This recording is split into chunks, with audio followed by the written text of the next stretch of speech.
Time پہ نکلیں گے. ٹھیک ہے. تو اس کی ایلیبوریشن جو ہے ہمارے پاس کچھ جو ہے اسکالرز ہیں وہ اس طرح کرتے ہیں کہ آپ فگریٹو میننگ نہ لیں اس کی, آپ فگریٹو میننگ میں جائیں, کچھ کہتے ہیں آپ لٹرل میننگ اس کی لے لیں. ٹھیک ہے, جیسے بہت کچھ اچھا سوال ہے سعودیہ آپ کا, میں سمجھ یا آ ادھر گیا. کوئی ایسی ایکسپلینیشن ہوتی ہے. میں یہ بات کرنا چاہوں آپ عقل سے کیسے اس کو جج کریں گے, اور تھینک ہم یو, کچھ جگہ پہ یہ تھینک کہتے یو, ہیں کہ تھینک آپ یو عقل ویری مچ فار استعمال ہی نہیں کالنگ. کر سکتے. بہت اہم سوال ہے علامہ صاحب, بہت اہم نقطہ ہے, کیونکہ قرآن پاک میں عبارت بھی ہے, پھر اس میں پوشیدہ اشارت بھی ہے, پھر اس میں پوشیدہ لطافت بھی ہے, اور پھر ایک اس کی حقیقت بھی. تو اب ذوالقرنین, حضرت ذوالقرنین کے واقعے میں سورہ کہف میں یہ واقعہ ہے, یاجوج ماجوج قید کر دیے گئے. اب یہ یاجوج ماجوج لٹرلی انسان ہیں یا یہ استعارہ ہے جو اللہ رب العزت نے استعمال کیا ہے؟ یہی یہ فرما رہے ہیں کہ لٹرل میننگز یا فگریٹو. دیکھیں امام جعفر صادق علیہ السلام نے فرمایا کہ للقرآن 7 بطون, قرآن مجید کی 7 ڈیپس ہیں. ٹھیک. اب جو اہل علم ہے وہ ان ڈیپس کو آہستہ آہستہ پہنچتا جاتا ہے. یہ پھر کہ اہل علم کون, اس وقت ہم ڈسکس نہیں کرتے. تو قرآن مجید کی ایک لٹرل معنی ہے جو عام لوگوں کے لیے جو ڈیپتھ کے ساتھ سمجھ نہیں سکتے.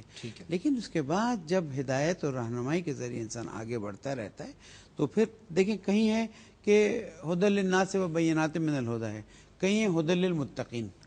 سبحان اللہ. اب قرآن ناس کے لیے ہدایت ہے یا متقین کے لیے؟ اس کا پھر جواب اس طرح سے دیتے ہیں کہ ناس کے لیے بھی ہے, متقین کے لیے. ناس کے لیے اس طرح سے کہ کہہ دیا مثال کے طور پر آپ سے پوچھیں کہ ایئرپورٹ کہاں پر ہے, آپ کے یہاں سے سیدھے چلے جائیے پھر الٹے ہاتھ مڑ جائیے.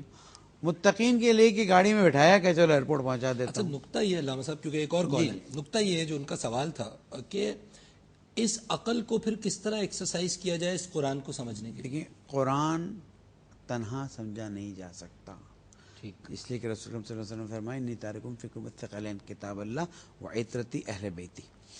جب تک مفسر قرآن آپ کو گائیڈ نہیں کریں گے تب تک آپ, یہ قرآن کی ملٹی یہدی میں یضل بھی, اس سے ہدایت بھی پاتے ہیں, اس سے گمراہ بھی ہو جاتے ہیں. ٹھیک ہے. اور خود قرآن مجید میں اللہ تعالیٰ ارشاد فرماتا ہے کہ اس میں بہت سی آیتیں ایسی ہیں کہ جو عام انسان جو ہے نہیں سمجھ سکتا. ٹھیک ہے. تو اس کے لیے گائیڈنس کی ضرورت ہے, اس گائیڈنس کے ساتھ عقل کا استعمال اور کیا علامہ جائے صاحب گا. اگر ایک شخص ابھی فی الوقت وہ گائیڈنس نہیں لے رہا اور وہ قرآن پاک کے ترجمے سے اسے سمجھنے کی کوشش کرتا ہے, تو وہ آیات ہیں ان فی خلق السماوات والارض, وقت یہ ایسی آیات بھری ہوئی جن ہیں آیات میں اسے اشتباہ نہیں ہو رہا انہیں سمجھے, اور جہاں وہ تھوڑا سا جو محکم آیتیں ہیں ان سے وہ گائیڈنس لے سکتا ہے, جو متشابہ آیتیں ہیں ان کو رکھ دے. ٹھیک ہے, کیونکہ اس کی فیلڈ نہیں نا, otherwise he would be confused, highly confused. اور اگر ہم کہیں کہ یہ عام انسان نہیں سمجھ سکتا ہے تو ہدی للناس نہیں ہوگی. ٹھیک ہے. تو عوام کی ہدایت کے لیے یہ ہے, لیکن جو صاحبان عقل ہیں اس میں آہستہ آہستہ گہرائی میں جاتے جاتے ہیں, لیکن یہ دیکھتے جاتے ہیں کہ حدیث کی جو ریفرنس ہے اس سے کہیں ٹکرا تو نہیں رہا, ٹھیک ہے, اپوزٹ معنی میں تو نہیں جا رہا. بس ایک کالر ہمارے ساتھ میں بات کریں گے. السلام علیکم. السلام علیکم. ندیم بات کر رہا ہوں. جی السلام علیکم. جی آواز آ رہی؟ جی جی فرمائیے. ندیم بات کر رہا ہوں. میرا سوال یہ تھا کہ یہ جو عقل کو, انٹیلیجنس کو کہتے ہیں کہ جی پرابلم سالونگ آف آل جو پرابلمس ہے اس کو بہتر طور پر سالو کیا جائے, اس کو عقل کہتے ہیں. تو یہ جو آپ یہ 70% آبادی جو ولیجرس ہیں یہ تو سمجھ ہی نہیں سکتے آیت کو, قرآن کو, تو how the possible they will become true Muslim. Secondly یہ مجھے بتائیں کہ یہ شیعوں کے مولوی بیٹھے ہوئے یہ ان کے لوگ کہتے ہیں کہ جی ان کے 12 امام جو ہے وہ سارے مائنڈ سائنسز کو جانتے تھے, یہ سب چیزیں جانتے تھے, تو یہ لوگ آگے کیوں نہیں انہوں نے آگے چیز کو مضبوط کیا یا اسٹرانگ کیا؟ سوال میرا یہ. Thank you. اصل میں کچھ بلرڈ تھی آپ کی آواز, میں تو اتنا نہیں سمجھ سکا سوال, مجھے اس کی آڈیبلٹی نہیں تھی. اب ڈاکٹر صاحب آپ کو سمجھ آیا سوال یہ ایگزیکٹلی؟ میں سمجھ تو اتنا آیا کہ یہ ایک اختلافی موضوع پر آ رہے تھے اور انہوں نے مطلب کسی ایک مخصوص, اس لیے کہ ہمارا جو موضوع ہے نا وہ ایک دائرے میں ہے, اس دائرے سے ہٹ کم سوالات کے جواب دے نہیں سکتے. میں سنی نہیں ایکچولی سوال کو پایا ہوں. اور پہلا حصہ ان کا یہ تھا کہ کیونکہ زیادہ تر لوگ ہمارے ہاں تعلیم یافتہ نہیں ہیں تو اس لیے وہ, اور پھر قرآن شریف کو جو ہے وہ کیونکہ ترجمہ نہیں پڑھتے ہیں, سمجھ کے نہیں پڑھتے ہیں, اس لیے میجورٹی آف جو لوگ ہیں ان کی جو ہے وہ سمجھ میں نہیں آتا. ان کا یہ پہلا جو ہے اس سلسلے میں تو اجازت دیں تو میں تھوڑے سے اس کی وضاحت کر دوں کیونکہ میں تقریباً ان کے پوائنٹ تک پہنچا ہوں. ایک تو کہ عام آدمی عقل استعمال نہیں کرتا. دیکھیں ایجوکیشن کا عقل سے ایک تعلق ہے، لیکن ایجوکیشن والا یہ سسٹم جو ہے وہ بھی 100-150 سال پرانا ہے. ٹھیک ہے، تو انسانی عقل تو پہلے سے ترقی کر رہی. عام آدمی کے پاس بھی عقل و فہم و شعور ہے جیسے کہ ڈاکٹر صاحب نے بتایا، اور وہ قرآن مجید سے ہدایت اور گائیڈنس لے سکتا ہے. نہ لے تو قرآن مجید کا قصور نہیں. ٹرو. جہاں تک انہوں نے فرمایا کہ شیعہ مذہب میں 12 امام علیہ السلام تھے اور انہوں نے گائیڈ کیا ہے، تو ان کی گائیڈنس موجود ہے. وہ گائیڈنس اگر کوئی نہ لے اور استعمال نہ کرے تو اماموں کا کیا قصور ہے؟ ٹھیک ہے. اسی لیے ہم دیکھتے ہیں جابر بن حیان امام جعفر صادق علیہ السلام کے شاگرد تھے، انہوں نے جتنی ترقی کی آج ویسٹ انہی کی ترقی کی وجہ سے بہت آگے نکل رہے ہیں. تو یہ سارے کام ہوئے ہم نے چھوڑ دیا ہے. اچھا جی ہارون رشید صاحب، اچھا یہ جو ہم ڈسکشن کر رہے ہیں، ایک تو یہ بات بڑی واضح رہنی چاہیے کہ اس ڈسکشن کا آبجیکٹو یہ ہے کہ یہ جو اتنی کالز آ رہی ہیں، یا ایسے ظاہر ہے اس سے کئی گنا زیادہ ایسے لوگ ہیں جو کال نہیں کر رہے لیکن ان کے ذہنوں میں سوال ہیں، یا ان کے کم از کم ہم تحریک دے رہے ہیں اس ذہن کو، اور یہی آبجیکٹو ہے. تو کیا توحید کو عقلی طور پر سمجھا جا بھی سکتا ہے؟ اس عقل جس عقل پہ ہم نے اتنا ڈسکشن کر لیا، کیا یہ عقل وہ فائنل ٹول ہے جس سے ہم توحید کو سمجھ سکیں، میرے خیال میں یا توحید سمجھنے سے زیادہ اپلائی کرنے کی چیز ہے؟ دیکھیے توحید سمجھنے سے زیادہ اپلائی کرنے کی چیز اس لیے ہے کہ جب تک آپ اپنے تمام حواس اور اپنے تمام شعور کے ساتھ اس ایک تنہا واحد قوت کو جو مکمل ترین ہے اس پر ایمان نہیں لاتے اور اس پہ یقین نہیں لاتے، آپ کا معاملہ آگے نہیں بڑھتا. انسان باوجود تمام ترقی کرنے کے ایتھیسٹ بھی تو زندہ ہے. جی ایک ایتھیسٹ جو اللہ پہ ایمان رکھتا ہی نہیں ہے، دیکھیے اس کے نزدیک اللہ موجود ہی نہیں ہے. دیکھیے ہم دیکھتے ہیں دنیا میں بڑا پھل پھول رہا ہے. جی دیکھیے یہ تو اللہ تعالیٰ کی وہ صفت ہے کہ جس میں اس نے اپنے اس دور کے مشرکوں کو بھی زندگی دی اور ان کو ترقی دی. اور آپ دیکھیے کہ عرب کا جو دور جاہلیت ہے اس میں کیسے کیسے فصیح بیان لوگ تھے، کس طرح کی گفتگو کرتے تھے، کیا ترقی کی معراج پہ نہیں پہنچ رہے تھے وہ. یہ تو نہیں ہے کہ اللہ تعالیٰ فوراً اس کا گلا دبا دیتے ہیں، اس کو کچل دیتے ہیں، مسل دیتے ہیں، اس کو تو پورا موقع دیتے ہیں. یعنی وہ اللہ کی اس رحمت کے تحت زندہ ہے جو بالعموم انسانوں پر ہے، مسلمان پر نہیں ہے. اس لیے کہ حساب تو آخر ہونا ہے، الٹیمیٹ ڈیٹ تو آنا ہے جس دن یہ حساب کتاب ہوگا. اب جو بات ہو رہی تھی علامہ صاحب نے اور ڈاکٹر صاحب نے جو بات کی، اور عقل انسانی کی بات کی اور شعور کی بات کی، اور شعور ایک روح ہے اور جب وہ روح نکل جاتی ہے اس میں سے تو وہ شعور جو ہے وہ ختم ہو جاتا ہے اور ایک ڈھانچہ پڑا رہ جاتا ہے، اور وہ ایک مٹی کا ہوتا ہے. کچھ دنوں کے بعد وہ گل سڑ جاتا ہے، مٹی مل جاتا ہے. انسان بتدریج ترقی کرتے کرتے جس مقام پہ آج پہنچا ہے تو یہاں بھی وہ ایک کنفیوژن کا شکار ہے.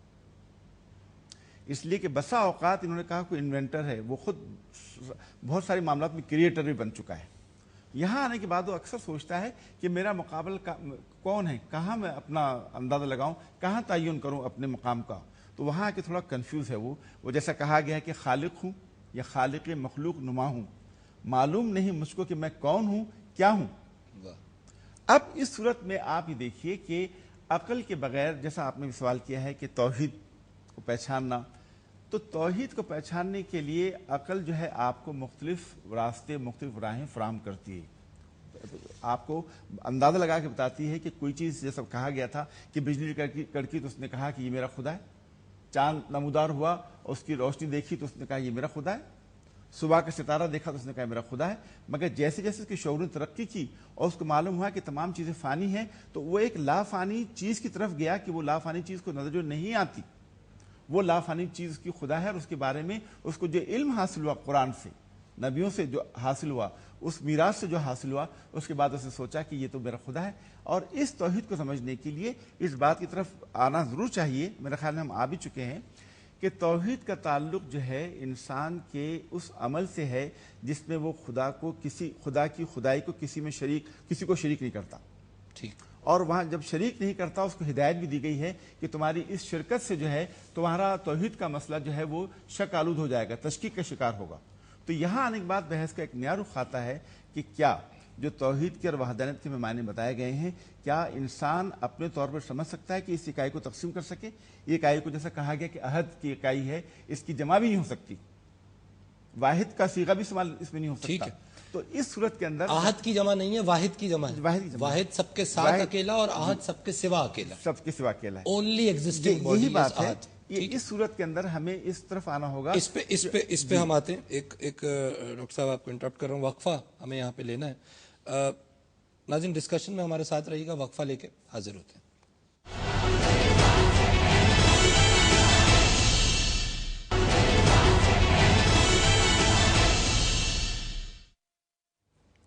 خوش آمدید ناظرین, آپ پروگرام جہاد اکبر میں ہمارے ساتھ ہیں اور توحید کے موضوع پہ ہم گفتگو کر رہے ہیں. لیکن علامہ صاحب, توحید کا موضوع مکمل ہو نہیں سکتا جب تک کہ رسالت کی بات نہ کی جائے, اور اس بات کو میں آپ سے شروع کرنا. ایک کالر ہمارے ساتھ ہیں اور پھر ہم ظاہر ہے جو توحید اور رسالت کا جو ریلیشن ہے آپس میں, اس کو ہم ایکسپلور کرنا چاہیں گے. کالر ہمارے ساتھ ہیں. السلام علیکم. جی السلام علیکم. جی یہ ڈراپ ہو گئی. علامہ صاحب, توحید اور رسالت. رسالت جو ہے وہ توحید کو یاد دلانے کے لیے بھیجی گئی ہے, توحید سکھانے کے لیے نہیں بھیجی گئی ہے. اللہ سبحانہ و تعالیٰ سورہ جمعہ میں ارشاد فرماتا ہے, بسم اللہ الرحمن الرحیم, هو الذی بعث فی الامین رسولا یتلو علیہم آیاتہ ویزکیہم ویعلمہم الکتاب والحکمہ, کہ وہ ہے کہ جس نے امیین میں سے رسول کو بھیجا. ان کی ڈیوٹی کیا ہے؟ یتلو علیہم آیاتہ, پہلی ڈیوٹی ہے.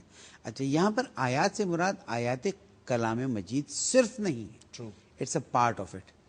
مکھی اڑ رہی ہے, یہ مکوڑا چل رہا ہے, یہ سب آیات الہی ہیں, نشانیاں ہیں کہ دیکھو یہ بغیر بیٹری کے چوٹی بھی چلاتا ہے, یہ بغیر کسی چیز کے مچھر بھی اڑاتا ہے. انرجی موجود ہے, سورس آف انرجی کنیکٹڈ نہیں ہے ظاہری طور پہ. جب انسان اس قدرت, وہ بجلی کی قدرت کو دیکھ کے جھکا تھا نا, اب اللہ تعالیٰ انبیاء علیہ السلام کو بھیجتا ہے, انہیں بھیجا کہ میری قدرت کی نشانیاں انہیں یاد دلاؤ. ٹھیک ہے. یتلو علیہم آیاتہ, جب یتلو علیہم آیاتی ہو جائے تو یہ رام ہو جائے گا. یزکیہم, ان کے نفس کو تزکیہ کرو, پاک کرو, شائن کرو. اور پھر یعلمہم الکتاب والحکمہ, حکمت, کتاب اور حکمت کی تعلیم. اگر یہ تین کنٹینیوشن میں نہ ہو تو کام نہیں ہوگا. پہلے نشانیاں دکھاؤ تاکہ میری وحدانیت کے سامنے تسلیم ہو جائے. جب یہ تسلیم ہو جائے گا تو اپنے نفس کی شائننگ کے لیے, پالشنگ کے لیے تیار ہو جائے گا. جب نفس شائن اور پالش ہو جائے گا تو نور الہی اس پر چمکے گا. یتلو علیہم آیاتہ ویزکیہم کے بعد یعلمہم الکتاب والحکمہ ہو جائے گا. کتاب کی تعلیم اور حکمت جو ہے کام آئے گی. اور یہ رسالت کا کام ہے. اسی لیے علی علیہ السلام نے فرمایا کہ انبیاء علیہ السلام کو بھیجا لیثیر دفائن عقولہم, جو ان کے عقول کے خزانے ہیں ان کو نکالا جائے. یہ کانسیپٹ ڈیولپ کرنا اور کلیئر کرنا ضروری ہے کہ توحید باہر سے لا کے ٹھوسنے کی چیز نہیں. کیا اچھی بات ہے. کل مولود, رسول اکرم حضرت محمد مصطفیٰ صلی اللہ علیہ وآلہ وسلم نے فرمایا کل مولود یولد علی الفطرہ, یہ صحیح ستہ میں بھی ہے, شیعوں کی کتاب میں بھی ہے, الا ان ابواہما یہودانہ او ینصرانہ او یمجسانہ, ہر پیدا ہونے والا فطرت الہی پر پیدا ہوتا ہے.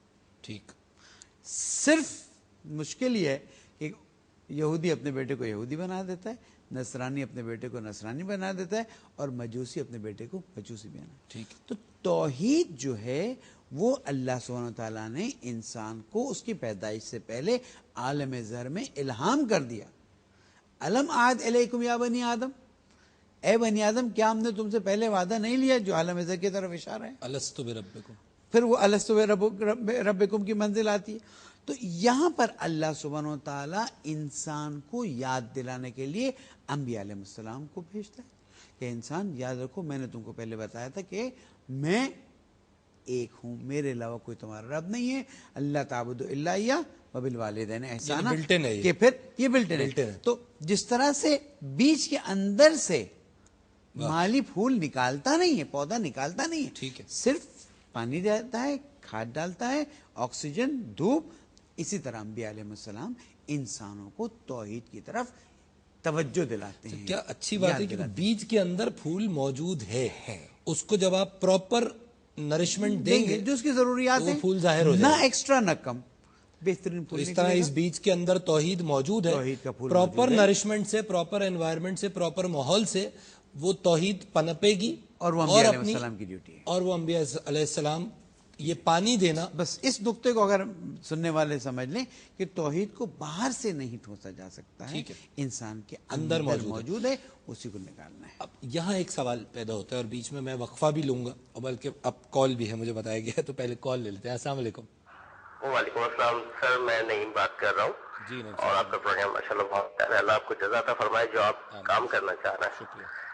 سر ایک سر مجھے